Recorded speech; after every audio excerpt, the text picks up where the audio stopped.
I joined in 2016, 3% signal, and the number and the mechanics of it that just totally clicked with me.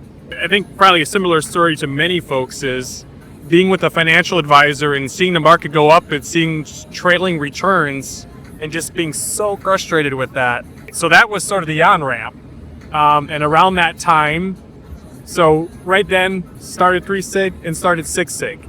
Yeah. And then probably a year into it is when the big kind of unveiling occurred with 9-sig. And 9-sig, the big kahuna of our growth plans, right? Because I remember the COVID crash of 2020, March 2020.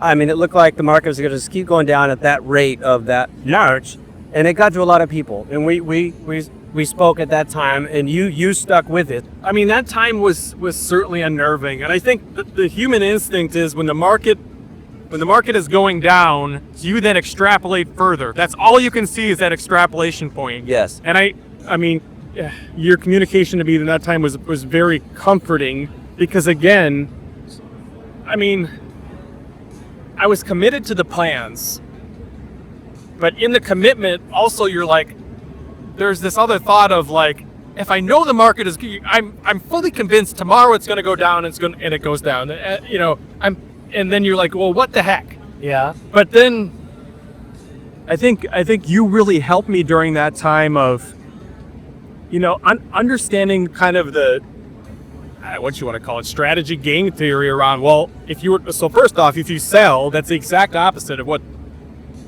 you're not going to win at that game. Right. And you got to make two right decisions. So you got to sell right now and you got to figure out when to buy. And the correct buy part is going to be in even a more fearful time than it is right now. So you're not going to do that well. That's true. And you're not going to win there. And then, well, market goes up over time. And the way you profit from the market is buying low and selling high. And I think the other thing with that is by holding, you're effectively locking in a very low purchase price. Even if you're not purchasing, by not selling. Yeah, no, that's true. Yeah, so you can always say you at least held through that bottom, right? Even we didn't buy more shares. That's true. Yeah.